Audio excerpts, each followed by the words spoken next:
امام احمد نے اور ابن ماجہ نے بھی اس حدیث کو روایت کیا ہے کہ حضور صلی اللہ علیہ وسلم نے ارشاد فرمایا، ایک مسلمان دوسرے مسلمان کا بھائی ہے، اور جب مسلمان اپنے بھائی کے ہاتھ کوئی چیز بیچے جس میں عیب ہو تو جب تک بیان نہ کرے اسے بیچنا حلال نہیں ہے۔ کوئی سامان ایسا رکھا ہوا ہے جس میں عیب ہے اور عیب کو چھپا کر کے اپنے بھائی سے بتایا نہیں، یعنی مسلمان سے، اور چھپا کر کے بیچا، تو اس کے لیے یہ کام کرنا حلال نہیں ہے۔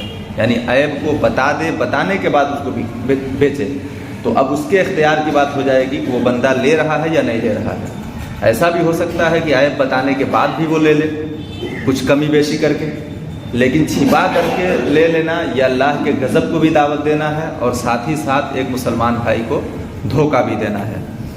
ایک تیسری حدیث دیکھیں، یہ مسلم شریف کی حدیث ہے، حضرت ابو ہریرہ رضی اللہ عنہ اس حدیث کے راوی ہیں۔ فرماتے ہیں کہ حضور اقدس صلی اللہ علیہ وسلم غلہ کی ڈھیری کے پاس سے گزرے، اس میں ہاتھ ڈال دیا، حضور صلی اللہ علیہ وسلم کے انگلیوں میں تری محسوس ہوئی، ارشاد فرمایا، اے غلہ والے یہ کیا ہے؟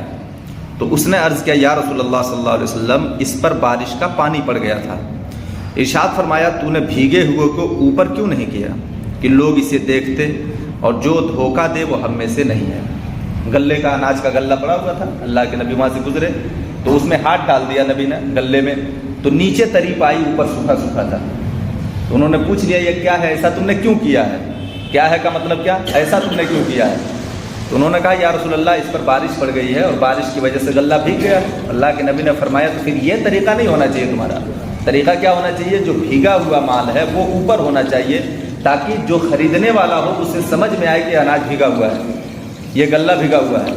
تو اللہ کے نبی نے کیا فرمایا، جو دھوکہ دے وہ ہم میں سے نہیں ہے۔ ہم میں سے نہیں کیا مطلب، مذہب اسلام پر وہ نہیں ہے، شریعت کے رول کو فالو نہیں کر رہا۔ ہم میں سے نہیں کا مطلب یہ ہے کہ وہ بندہ جو عیب کو چھپا لیا، اب وہ نیچے غلہ بھیگا ہوا ہے، اوپر سے سوکھا ہوا ہے، تو اس پر اللہ کے نبی نے یہ بات فرمائی۔ تو اس سے ہمیں کیا سمجھ میں آتا ہے کہ اوپر سے اچھی اچھی چیزیں رکھ دینا، اندر اس کی کھرے کھوٹی چیزیں رکھ دینا، عیب اندر رہ جائے، اوپر اچھی اچھی چیزیں دکھیں۔ اب خریدنے والا اوپر کی چیز دیکھ کر کے خرید رہا ہے تو ایک طرح کا دھوکہ ہے، اندر عیب اس کے چھپا ہوا ہے۔ تو اس طرح کا کام قطعی نہیں کرنا چاہیے، اور اس طرح کا کرنے سے ایسا نہیں ہے کہ مطلب آپ وقتی طور پر مال تو کما سکتے ہیں، جو بھی ایسا کرتا ہے وقتی طور پہ وہ پیسہ کما سکتا ہے، مگر اللہ کی ناراضگی کو جو دعوت دے دیا یہ اس کے لیے بہت خطرناک ہے، بہت خطرناک ہے۔ نہیں ہے، جو بھی بندہ اس طرح کی تجارت کرے گا اور عیب چھپا کر کے بکائے گا، تو جو پیسہ اس عیب کے عوض میں آئے گا، یاد رکھیں وہ پیسہ کبھی آپ کا ہوگا نہیں، یا تو آپ سے کھو کے جائے گا، یا آپ کو ہاسپٹل میں ڈالنا ہوگا، یا کہیں نہ کہیں اس پیسے کو نکل جانا ہے۔